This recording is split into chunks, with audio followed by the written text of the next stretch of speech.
Brandon Geyer, welcome to the Jason Wright Show, brother. How you doing, man? I am great, man. How are you? I am fantastic, and I'm so excited that our mutual friend Josh Tomlin put us together. And thank you so much for this time. I know you're a busy man with Major League mindset and just being a dad and everything you got going on. Which I got to ask you, how was the beach? It was great. Unfortunately, at the end, the last day, we all got COVID or found out we all had COVID. Dude, But I always say when things like that happens, OMS, yeah. obstacles make me stronger, OMMS. So that's the way we're approaching it. Hey, we're going to come out stronger than ever. It's the second time we've had it. It's very mild, so we can kind of laugh about it. But no, besides that, it was great. Well, I'm glad and get healthy. I had I talked to my youngest. She's a student at the University of Colorado, and she has contracted COVID. I guess this is her second time, her second go around, and she said, and she had a torn ACL earlier this year from skiing, and we were talking about COVID, and she goes, "Well, I was at the rec the other day, and I left, and then I just went for a run, and it seems my ACL seems to be doing fine." I'm like, wait a minute, I thought you had COVID. And she said, yeah, I'm not stopping working out. So, so hopefully she's hanging there, and I hope that you and the family get better. And thank goodness it happened at the end of the trip and not the first, dude. That's awesome. Yeah, exactly. No, yeah, I appreciate that. Okay, so Brandon Geyer, here's what I want to talk about. I mean, professional baseball player, great career, La Piñata, as you were known. If you want to talk about that, dude, obviously it didn't matter how wicked the curveball was or what you were looking at. you were going to stand in the box no matter what, which I think is just awesome. I actually had fun, or I was laughing the other day whenever you posted the video of you getting hit by the mascot. Was it Mustard that was hitting you? It was, yeah. Yeah, mustard or ketchup, one of them. They were Yeah. preparing me for the season. Yeah, that was awesome. And so I definitely want to cover like your trip to the big leagues and all that. But I mean, I know you've talked about that ad nauseum throughout your career, and it's amazing. But really, what I'm excited about is what you're doing now with your major league mindset, which is, from my understanding, and I want you to correct me, and I want you to go in depth, and then let's just talk some mindset philosophy, some peak performance philosophy while I've got you here. But with major league mindset, you're helping young players figure out not just the physical side of the game, but the mental, the emotional, the what it takes whenever I read an interesting statistic by, I think it was Michael Gervais, that wrote in either he was quoted in a book as saying that you take 10 unbelievable athletes and you line them up, and those who end up being champions versus those who finish second or third, all other things being equal, 90% of the time it can be directly correlated to mental acuity and self-talk, as it was what he was talking about, just being able to understand your mental emotions, be able to take control of those. So tell us a little bit about kind of where you're from, your time in the bigs, and where did this idea of mindset and how you can be a peak performer and putting those together, where did that come from? Were you born with it and just developed it? Or is this something that you tapped into along the way while you're in the bigs? Kind of where does the genesis of Major League Mindset begin? Yeah. So much great stuff there, and what you were just saying about Michael Gervais, yeah, it's spot on. Definitely like to talk about that later, but yeah. So for me, my first 3 years, you can't quite see it. It's a jersey right here, University of Virginia. But it's what happened before that, because literally my first 3 years in high school, very average to below average baseball player. And while the physical skills were there, the my mindset is what was limiting me more than anything. And it was like I was just locked up. All those physical skills, maybe in practice they could come out, but during the game when it mattered most, they were just locked up. And it was all because of fear. It was all because of not being able to handle adversity. It was all not having routines to flush adversity when it happens and get back to the present moment. It was all focusing on what's out of my control instead of what's totally in my control. So because of that, those physical skills didn't come out those first 3 years in high school, and then basically no scholarships first 3 years, and I was like, okay, this is my final chance going into senior year. If I don't produce, my baseball career is over. So read a couple books, Heads Up Baseball by Ken Ravizza, and some other mental performance books, and went way into the mental game, and really came out senior year, had the best year of my life. Felt like I completely got to the point where I could play free and loose on a consistent basis. And when baseball players, when athletes and high performers in any field can do what they're doing free and loose, they're going to have better results. So that's what it was. And that changed everything. I ended up, could have gone to just about any college after really struggling those first 3 years in high school. I ended up going to the University of Virginia, got there. What happened? I kind of thought I was exonerated. I thought, oh, I put the work in mental game. I got to the D1 college I wanted to go to. Work's done. So what happened freshman year? Struggled mightily. Went in as a third baseman. Couldn't, made errors. The game sped up. I stopped working on the mental game. I couldn't slow the game and my mind down. Got moved to the outfield. Long story short, in college, went back into the mental game very strongly during that freshman year and after it. Next 2 years went great. Get to the minor leagues. First couple years, struggle. Actually, my second full year, I think after 200 at bats, I was hitting about 180. Get sent down from double A to single A. And at this time, though, I was still working on the mental game and still struggling. So what I try to get across to athletes is, even though you're working on this, doesn't mean it's all rainbows and unicorns. Doesn't mean you're not going to struggle. You're not going to fail. You're going to. But if you're working on these mental skills and developing and cultivating that win or learn mindset, something I like to talk about a lot, you're going to be able to handle those way better than others. If I was not working on those mental skills, my career without a doubt would have been over that second full year in minor league baseball. But I was able to accept it. I was able to learn from it. I was able to use everything that happened as fuel for growth. And that ultimately led me next year to become minor league player of the year with the Cubs, then get traded, go to the big leagues the next year, make my debut. And then in the big leagues, struggle mightily. But once again, all of these mental skills and everything we're talking about with the mindset, it came in handy. It doesn't mean you're not going to struggle. It just means you'll be able to handle it better than most. So then continue to utilize them throughout my big league career. And it was something I was literally always obsessed with, making the absolute most of my God-given ability, whether that's mentally, whether it's physically, whether it's spiritually, whatever I'm doing, whether it's eating, sleeping, I'm trying to out-eat the competition, out-sleep the competition, out-breathe the competition, out-recover the competition. So I was always obsessed with that. So when the writing was on the wall, I had my second Tommy John surgery in 2019. I was like, okay, with Zoom started to get a little bigger. I was like, how can I positively impact as many players as I possibly can, and empower them with a mindset that helps them consistently show up as that best version of themselves on and off the field? Light bulb went off. Okay, my career is just about over. We have Zoom. Boom. I'm going to take everything I learned from my journey getting to the top, all the roller coaster of a ride, all the failure, all the adversity, being able to work with some of the top mental performance coaches in the world. I'm going to take all that, combine it, and create a program called Major League Mindset, and just like I said, positively impact as many players' lives as I can. And it's basically all ages, all sports. And that's really how Major League Mindset came about. And we can talk about that more, but that's kind of like the background in my career and what led ultimately to, me doing what I'm doing now. Well, and you and I are both two versions of the opposite mindset. So when I was that junior and senior in high school, and I didn't know it at the time, I couldn't put a finger on it, but I had a terrible fixed mindset. As a matter of fact, Brandon, you'll appreciate this.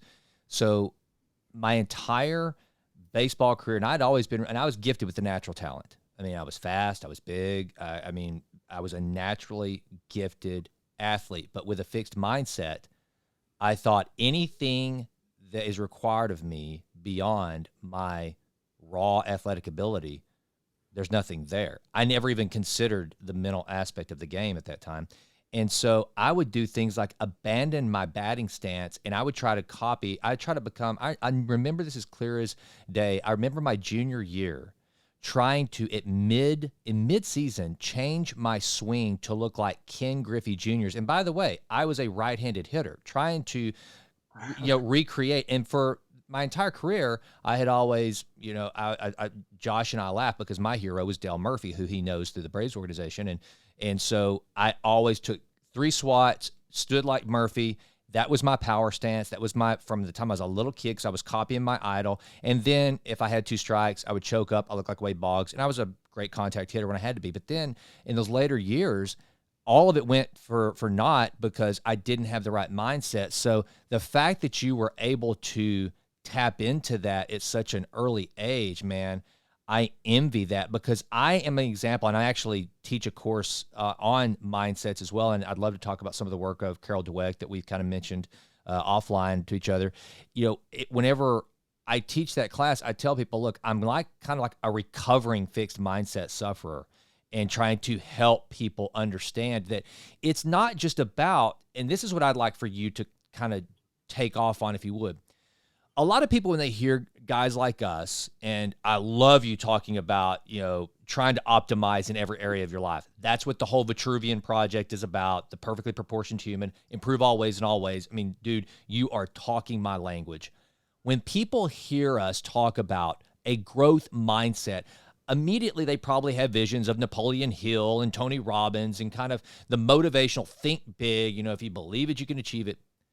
What I think the biggest benefit of a growth mindset is that it will allow you to try things you may otherwise not. You mentioned it. You wanted to achieve a goal, and you said, if my God-given ability has limited me here, I'm going to get the most out of it to see how far I can stretch it and how close to my full potential I can reach it. So talk a little bit to that listener about kind of the downside of just relying on raw talent and allowing yourself to be in that fixed position. What athletes have you worked with, and kind of what are their limitations as a result just of having the wrong mindset? Yeah. So great stuff. Every first session I have with one-on-one clients, or the big group training that I do, I always ask four questions. So I ask them, do you know what a 5-tool player is? Like if I'm working with baseball Mm-hmm. players, and obviously most of them do: hit for power, hit for average, good arm, good speed, good defense. Then I ask them, okay, what's the 6th tool, the 6th and most important tool? A lot of them, because we're working on this stuff and they're in the class, mindset, all that stuff. Yeah. So the 6th and most important tool, your mindset. Then I ask them, okay, what percentage of the game of baseball and softball is mental? And a lot of times we hear 90, 95, higher up, even more than that, at the higher levels. Okay, great. Then I ask, what percentage of the time do you spend training your mindset? Training the side of the game that you just admitted is at least 90% mental.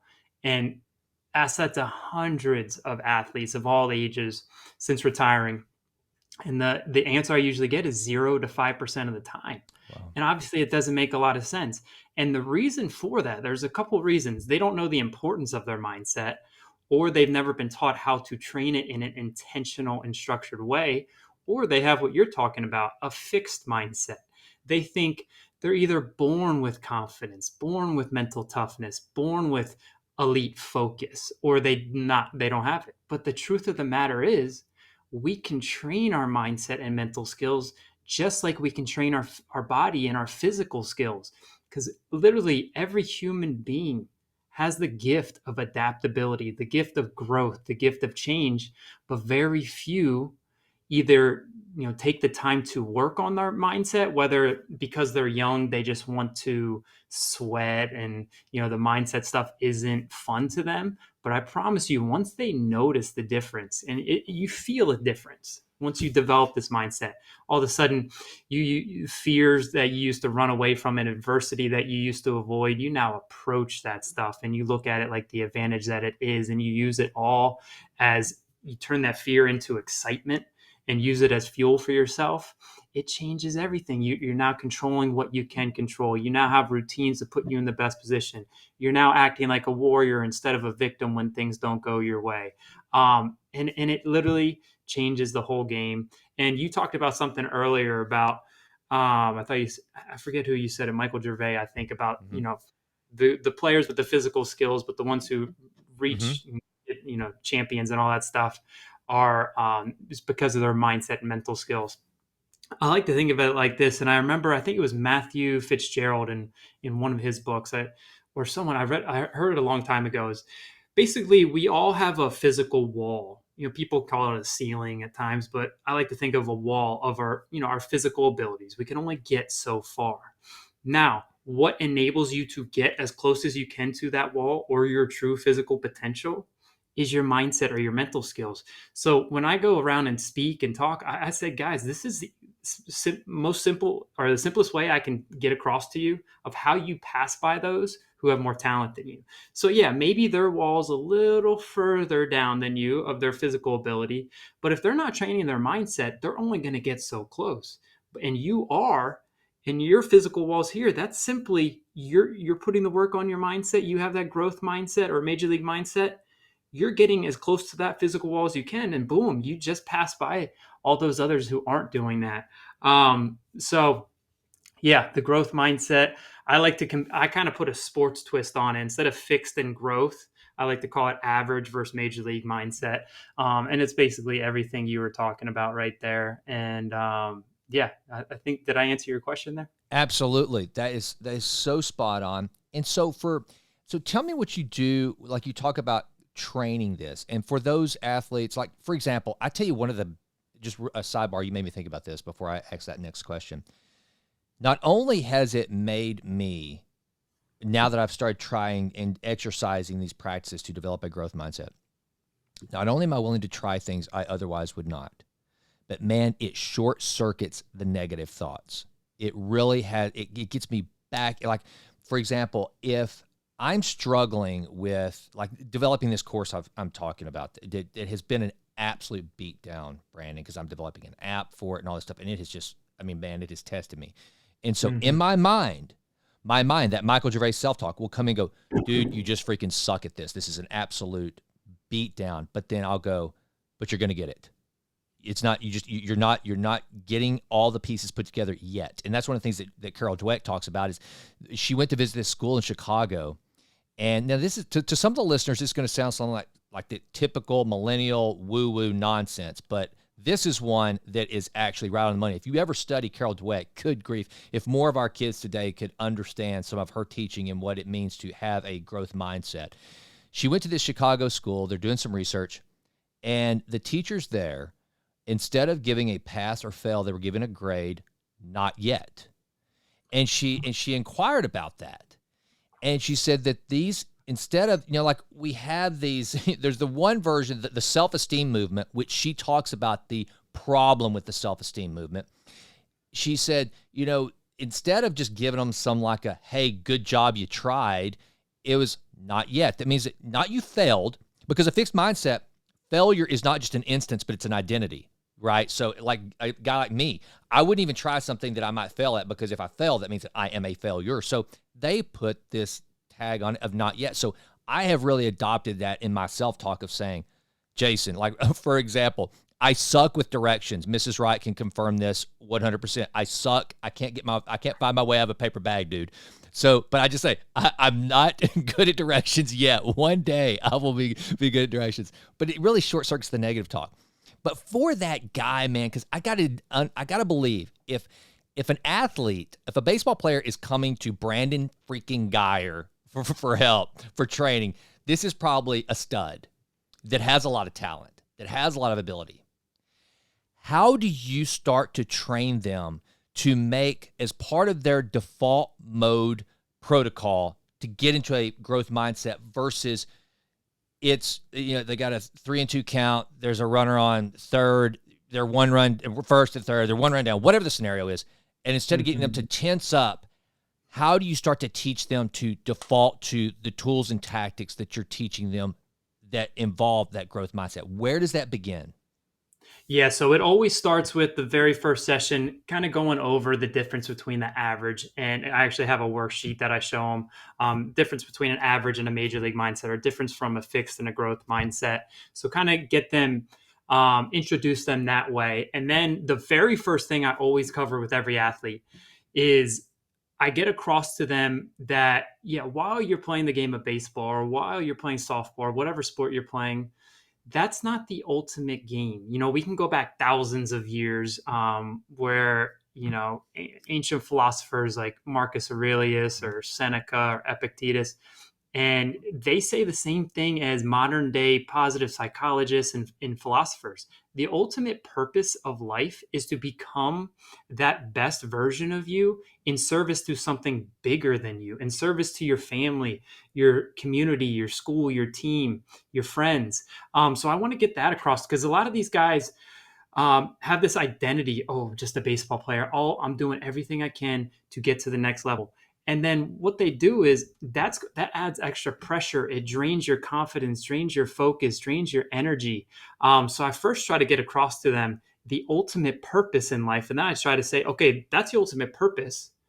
Ultimate game becomes you putting the work in, not just on the physical skills, but on the mental skills. Everything we're going to cover, so that you can become that best version of you. But then the game becomes, once you do that, you put the work and continue to grow because your potential is literally infinite, and you can now put the work and catch that next best version of you. And along the way, you are, I'm sorry, my phone's going off I right know now. sweat. I swear I silenced it. And along the way, you're catching excellence. And that's what it is all about, excellence on and off the field. And there's one word that really I get across to them that can sum up the entire program. And it's a Greek word called arete. And if you look it up, it on Google, it'll show you excellence. But the deeper definition of it means to express the best version of yourself moment to moment to moment. Never perfectly, because a lot of players come who put the work in, they're perfectionists and they can't handle failure. So get across that it's you're not trying to be perfect. You're just trying to be more and more consistent. Because when you can do that on and off the field, you close the gap between who you're capable of being and who you're actually being. Because when that's wide, get across to them that that's where the fear, that's where worry, doubt, stress, all those obstacles we put in our way, that's where that stuff lives. Because you're capable of being this person and player, but you're actually being this person. So we want to live with Arte, close the gap between who you're capable of being and actually being. So I always start with that. And then we get into basically the self awareness. Okay, how do you do that? You got to get to know yourself really well. Who are you at your absolute best? What is we create an identity. This is my identity on the field. This is my identity off the field.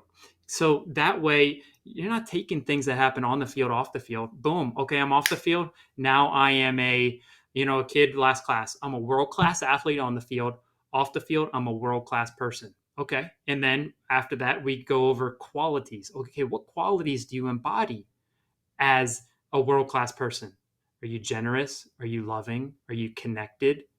All that's, are you grateful? Okay. Then after that, what behaviors and actions do you engage in that are in integrity with that best version of you?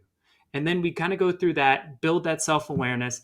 And the self talk piece that you're talking about is huge. I like to call it BFS, your body language, focus, and your self talk at your best and at your worst.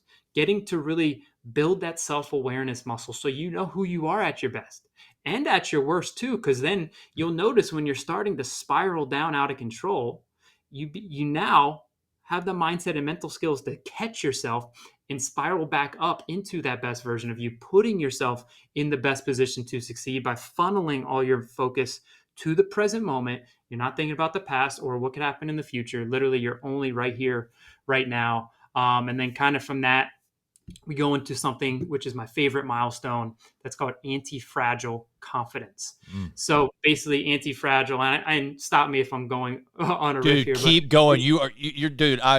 This is my jam. I keep going. yeah.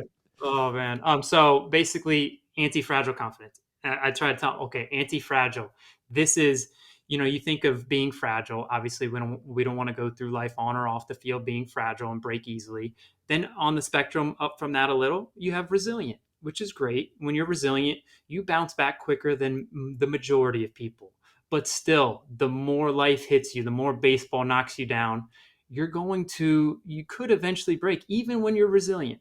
But when you get there, great things happen. But even further up from resilient, you're anti-fragile. Basically, opposite of being fragile, you're unbreakable. But more so than anything, you say, bring it on. Anything, I can handle anything that happens to me now, because now I have the mindset and tools to handle failure and adversity. And I run towards that stuff, knowing it's an advantage and it's going to fuel my growth if I literally accept it, realize life in baseball is not supposed to be easy, and then I grow from it. And that's the whole thing. And then when it comes to confidence, obviously, all athletes are going to play better when they have more confidence. But too many, especially kids who have out of this world physical skills, they rely on confidence from getting results and having success, which is part of it, but we can't do that. We want to get to the point where we create that confidence on our own. And literally, the etymology of confidence, if you look it up, is intense trust. An intense trust in ourselves, not that everything's going to go perfect, because obviously it's not going to on or off the field, but it's an intense trust that it doesn't matter how things go because you now have the mental skills to handle anything that comes your way. And how do you earn that? You basically have to earn that trust in yourself. How do you earn it? By doing what you said you would do. And that means, being great at handling failure and having that win or learn mindset, having set routines pre-game, in-game, and post-game, and staying committed to them, especially when you don't feel like it, and putting your actions before your feelings, crushing the fundamentals, whether that's eating, sleeping, training, breathing, or overall self-discipline, controlling the controllables, and most importantly, knowing and playing the ultimate game in life. So you earn that trust in yourself, and then you have this anti-fragile confidence that literally you just get to a point where you say, bring it on. I can handle anything that comes my way. And I tell them, that is your ticket to invincibility. That's your ticket to becoming an unstoppable force. But it doesn't just happen, just like your physical skills. You got to put massive amount of work in. You got to take action. And when you do, you'll notice it. When you catch that best version of you, you'll notice it. And then the game continues. Catch that next best version of you on and off the field. Oh, dude, I love that. And like I said, you are talking my language. That's one of the things that, like this whole idea of improve always and always, that, and you keep talking about the best version of yourself. That is my goal, and it's a selfish one. I tell anyone who will listen that my goal is like Brandon Geyer. If I've done it right, if I've started to today improve 1% over yesterday for that compounding effect, then you're getting the absolute best version of Jason Wright that has ever existed, God willing. And if you were to come back on tomorrow, you get a little bit better. And I believe, just like you mentioned, I believe that the fruit that we can create in being the best version of ourselves that will spill over into our fellow man will make for a happier, more joyful community and better people to be around. That's what I always tell people. Like, I want to be the best version of myself. I want to continually improve so that those around me, hopefully the fruit of that will spill over. And I want to, the fact that you are who you are and that you're living the way you're living, dude, I'm selfish. I'm excited I get to visit with someone like you who understands these principles. And whenever you start talking to the Stoics, well, then I get really giddy, I mean, because one of my favorite kind of my go-to quotes that I live by is the father of Stoicism, Zeno, who said, "He who conquers his mind conquers the world."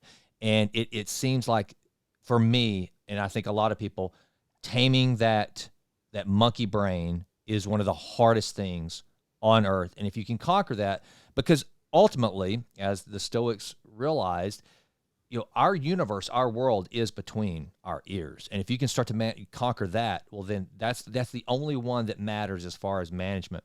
Now, another thing that you mentioned that I would like for you to talk a little bit more about and expound on is this whole idea of win or learn. I think that, one, it speaks right to a growth mindset, our major league mindset, the mindset of a champion, whatever, to this win or learn, and then it goes back to what you were talking about with the whole Stoic philosophy that there really is no loss, no matter what the challenge. Now, the scoreboard may have a loss, but you probably know this. John Wooden, famously, probably the greatest NCAA basketball coach that ever lived, if you were to ask Bill Walton or Kareem Abdul-Jabbar or Lou Alcindor at the time he played for Coach Wooden, what did the coach say about wins and losses? They'd tell you he rarely talked about in terms of wins or losses or even mentioned the score. He was a coach that coached exactly the way you're coaching your participants, your athletes, in that he wanted to coach them to get as close to their full potential as possible. That was it. That's what he was shooting for, because he knew if he could bump up, get them to bump up as close as they could to their full potential, then the score will take care of itself. You keep talking about the win or learn philosophy. Expound on that a little bit, Brandon, and how you get these athletes to actually embrace that, because you're dealing with some competitive guys, man. I mean, they want to have that W. They want to have that close. They want to have that save. They want to have that, that game-winning home run. How do you get them to adopt a mindset that win or lose, I have learned. I've got a better education. So no matter what the challenge, there's always the ability to learn from it. How do you get that through to them? Yeah. Well, first off, what you were saying earlier about you trying to become that best version of you and you doing that selfishly, I think what you were just saying is you were just talking about the ultimate purpose of life is when you do that, you can better show up for everyone else around you. So it might be like a selfish thing, like you want to become the best you, but by you doing that, you're going to help everyone around you, which really is that ultimate purpose that the Stoics, that modern day everyone talks about. That is the ultimate purpose. So I love that you brought that up and talked about it. As far as win or learn, really, I believe, like you said, it becomes win or win, because if you can truly adopt that mindset, you're going into a game and you're either going to win, so you're going before the game, you prepare as best as you can, all out prepare. Separation is in the preparation. So mentally, physically preparing as best you can. Okay, great. So now you feel free and cool and calm and confident going into the game. Okay, now in the game, two things could happen. You either go out and you have success and you win, great, celebrate it. Whatever you do, like let's go, or whatever your celebration is, be proud, build up that self-image. Or if you don't have that success, you're learning. So then you have to realize you're not going to win all the time. If it was easy, everyone would have success. That's why the saying I say throughout the program the most is it's not supposed to be easy. I think that's the biggest obstacle to people, people and players enjoying the process of life and of sports, is they think that something's wrong with them when things inevitably get hard. But when things are hard and going through tough times, I think it shows you're on the right path. I forget who made the term "goes with." I forget the book, but he said, just like light goes with dark, stress goes with meaning. So if you have stress, if you have fear, if you have some anxiety, that means you're putting yourself out there. That means you're in the arena. So that's a good thing. So know that when you're not having the success, and you're not losing, you're learning, and it means you're on the right path, you're doing the right thing. But you have to truly, when things aren't going your way, learn from it. Can't get emotional and frustrated and beat yourself up, which is going to lead to self-doubt and all those other obstacles we already talked about. You literally go in, accept it. I think that's the key. And I like to call this targeted thinking.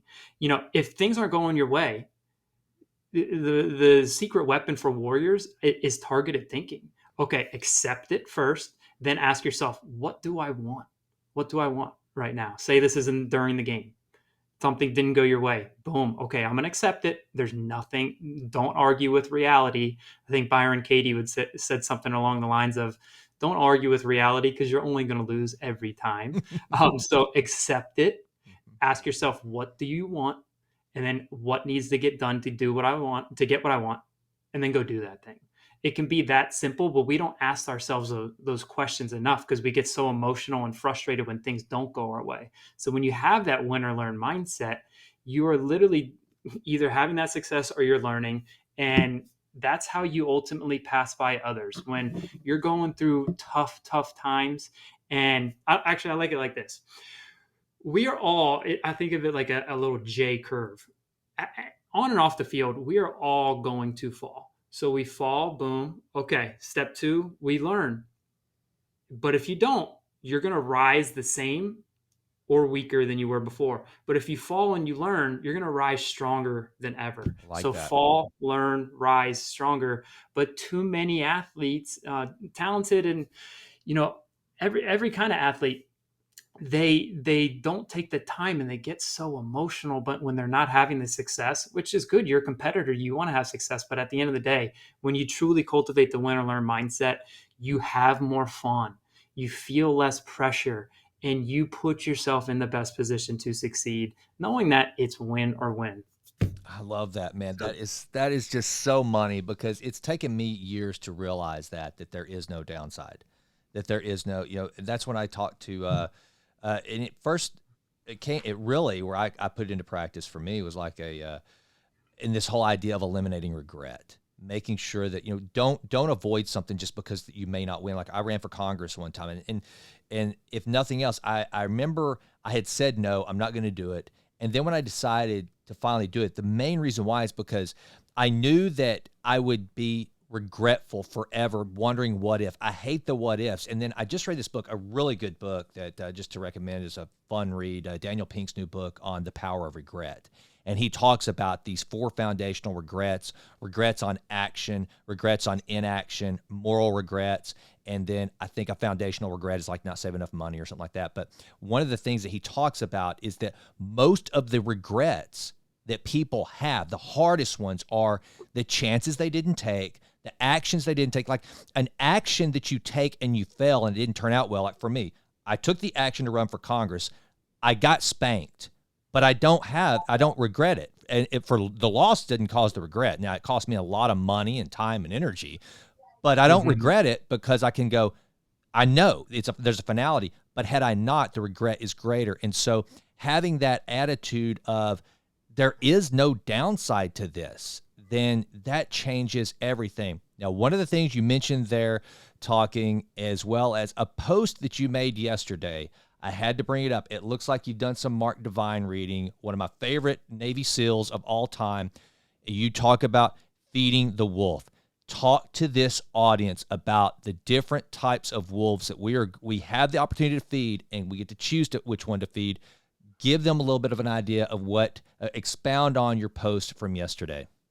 Yeah. So first, I want to talk about what you were just mentioning with the regret. And I Yeah, remember man. reading something from Jim Rohn a while back, talking about the weight of discipline and regret. So we're all gonna. He says we all have 2 pains: pain of discipline or the pain of regret. Only the pain of discipline weighs ounces. The pain of regret weighs tons. Ooh, I And love when I that. first read that a while back, I was like, yeah. So discipline, obviously you can build up that discipline muscle where it's not really pain. It's just, you don't even have to make a decision anymore. It's just a habit. You just do what you do. Right. But for anything new and even, along the road, discipline's going to be tough at times. So you can either do that and know that that's going to weigh ounces in pain, or you can have that regret at the end of your career or the end of your life.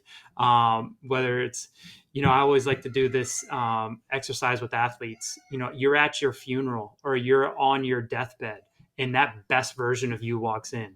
And what does that version of you look like? And you have that regret of, man, if I did that, that could have been me. Yep. Or you're at your funeral. Who's there, and what are people saying about you?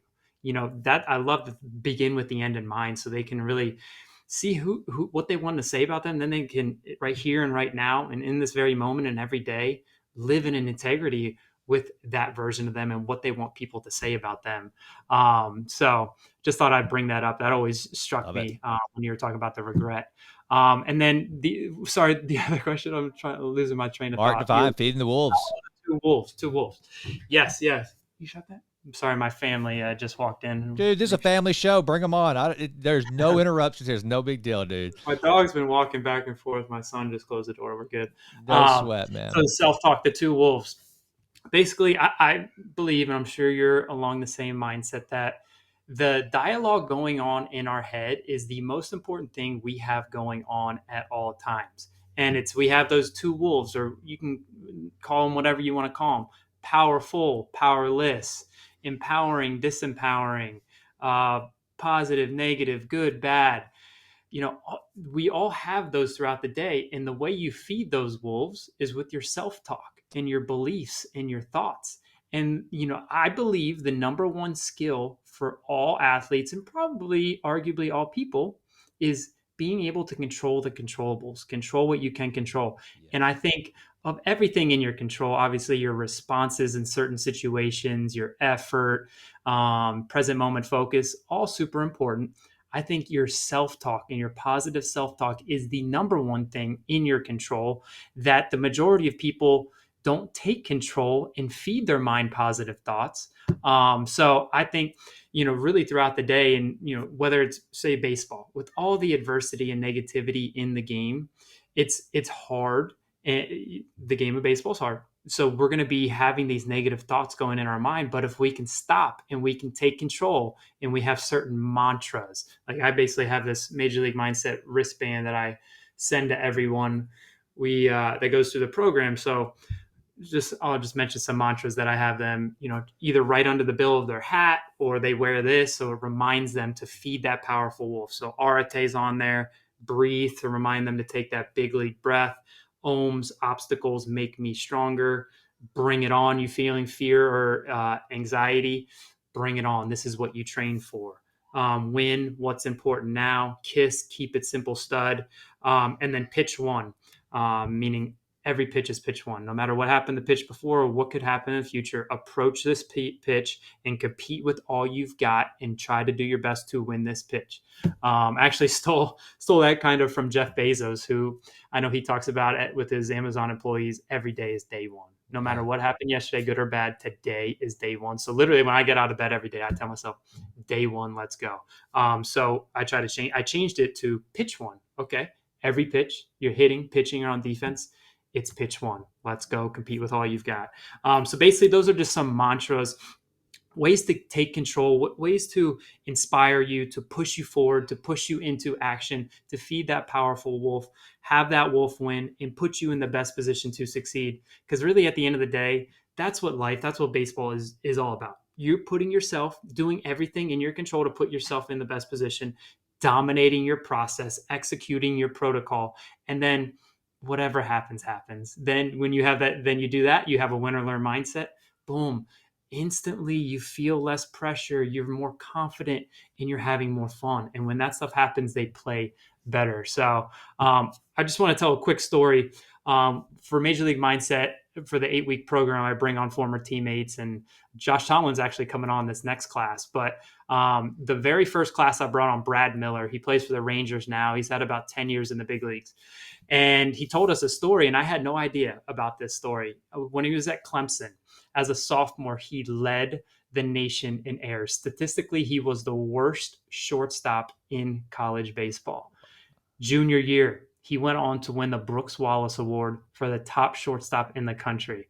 I said, Brad, what did you change? What would you change physically and all that stuff? To just kind of mess with him. And he said, Brandon, literally all I changed was how I talked to myself.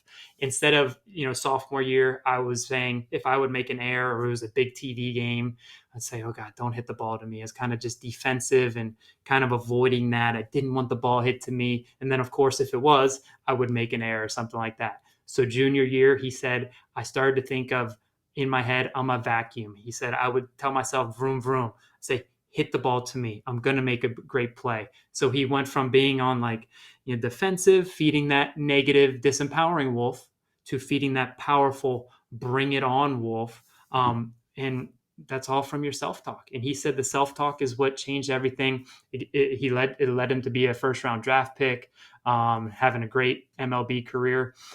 So that's the power of self-talk and feeding those wolves inside of us. And once again, it's 100% in our control. So we just got to take the time and put the work in and take control. So yeah. I love that. And dude, okay, like while we're on this whole idea of feeding, you just reminded me of something. People need to understand this. They hear if they're new to this and they're not like you and I, we eat, breathe, and sleep the stuff. They don't realize the mantras we can train our brain to make that the reflex, right? To build that automaticity to where that's the automatic default mode network, is to go to the positive talk. Your brain will do the feelings will follow the action, but you got to take the action first. It's like Pavlov's dog. There eventually when the dog, when he heard the bell that signified it's time to get food, then eventually his mouth would start salivating all the way to the point where Pavlov didn't even have to ring the bell. He heard the footsteps of Pavlov coming, which meant he was about to ring the bell. The dog's mouth would start salivating because he knew something good was going to happen. His brain had been trained that if this, then. That's the thing that what you just said, and I think it's so cool to hear the story of Miller, is that his brain, his default became, when I'm in this situation, my brain's going to say, because I've told it enough times that, boom, I am the vacuum. I'm going to suck this thing up. I'm a great shortstop. I'm going to do this. It's not just something that you have to do over and over and over. That becomes the default of our brain. And that to me Mm-hmm. is so very important. And this Mm-hmm. applies everything you've talked about to Brandon. And I would love to have a subsequent conversation sometime. And maybe here's an idea for a course for one of us to develop, since this is what we do: major league mindset in marriage. Major whatever, because all of the things that we've talked about, brother, they apply, as you've mentioned a couple of times, in our daily lives, being Yeah. members of our community, being fathers, being husbands. The default is, I'm a loving, caring husband. I am a servant leader in this home. I am an example to my children. That telling that all the time when you're frustrated at something, go, but I'm a loving, understanding father who is here to teach and build up these children and guide them in the way they should go. I mean, everything you've talked about, man, it is applicable in every area of life. And so I hope that the listener out there that's never watched a baseball game, that doesn't give a flip about sports, they understand that every single thing you are talking about and that you have taught, Brandon, is scientifically proven and applicable. And we've mentioned it. We've gone all the way back to the Stoic philosophers, dude. We've gone back to Marcus Aurelius and meditations. These are practices that have been proven and bared out over thousands of years. They actually work, and they apply in everyday life as well as sports at the highest level. Yeah, and a couple things you talked about, the if then. I like to think of that as an algorithm. We're just Yeah. creating algorithms in our head, and then you're rewiring your brain. You're creating new tracks in your brain. You're basically reprogramming yourself. So, like you said, when certain things happen, you just automatically, boom, if this happens, then I do that. So basically, like I said, we got COVID. What did I say right away? Ohms. Obstacles make me stronger, or obstacles make us stronger. Literally, that's the first thing I think of when things don't go my way. And that's being that warrior instead of a victim that a lot of young athletes fall into the trap of. Oh, I'm struggling. I hit the ball hard, but I'm not getting any luck, or, umpire screwing calls, whatever it is. You're playing that victim card. Why me? This isn't fair. Blaming and complaining others instead of being that warrior and accepting it.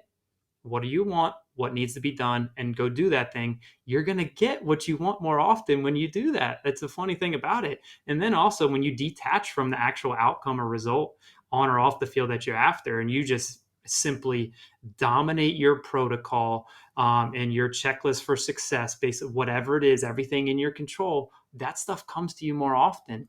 And then what you said with the actions over feelings.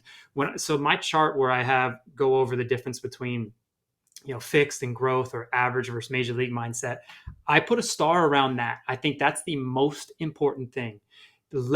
I think average mindset, they let their feelings determine how they act. They let their feelings drive the show. Instead of, when a major league mindset, they let their actions determine how they feel. But really, at the end of the day, I think it is, you have this identity of who you are at your absolute best on and off the field. That's the driver. That's going to drive your behaviors. Then let those behaviors drive how you feel ultimately. Okay, so those, what you mentioned with actions over feelings, I think that is the name of the game, because we're not always going to feel like, talking about family, being patient, or being, doing, I don't know, making sacrifices for whatever it is. We're not going to feel like doing that, or we're not going to feel like, doing a post game routine in our champion journal, really going over, things and reflecting from the game. If you had a really bad game, oh, I don't feel like doing this now, or I don't feel like working out, so I'm not going to. But if you let those actions take the lead, it's going to drive those feelings, and you're going to start to want to do that stuff more often. But I think at the end of the day, another quote I always say, never perfectly, but more and more consistently. Because all these players that come through, and a lot of people just in general in life, especially those who work super hard and want to get great results, when things don't go their way, they're perfectionists, and that's going to lead to that self-doubt. So I don't know if it was Tal Ben Shahar, I forget who said it, but talked about being a perfectionist or being an optimalist. The difference there is you all put the work in, you want to be great, but the optimalist rubs things against reality, knows it's not supposed to be easy, knows they're going to fall, knows they're going to struggle. But that's the biggest difference between the two there. But I think the actions over feelings, like you talked about, is everything in life. Dude, such good stuff, man. Well, listen, Brandon, I know we're on a time limit here, and I've already taken more of your time than I wanted to. But tell people where they can find you, how they can reach you, and just be in contact, because what you are teaching, the message you are spreading, brother, we need more of it, and everybody in this audience needs to follow you, listen to you. Where can they find you, man? Yeah, dude. So first off, thanks for having me on. Thank you for what you're doing, spreading the word, just being a part of the community of people like you. What I absolutely love. So thank you. And then for finding me, just brandongeyer.com. Class 3 of Major League Mindset. It's a 8-week online group training, starts on August 18th. Basically, we cover in depth everything you and I have been talking about. And then, yeah, on all the social medias, just under my name. And yeah, that's pretty much it. All right. Well, brother, one of the things too, the Bible says, as iron sharpens iron, so does one man another. And brother, I know that I'm a lot sharper now than I was before this conversation started. So, Brandon, Likewise, man. thank you so much and thank you to our buddy Josh Tomlin for getting us together. And hey, you're so fortunate to have him coming to speak to one of your classes, because if ever there was a guy with a growth mindset, it is our brother Josh. Such a Yeah. fantastic guy. And so, Brandon, thank you, brother. Please come back on anytime and let me know, in this audience, any way we can support you. We're there for it. Awesome. Thanks so much, Jason. Pleasure to meet you and talk with you, and look forward to doing it again. Awesome, brother. Sit tight, and I'll say goodbye to you after I stop recording. All right.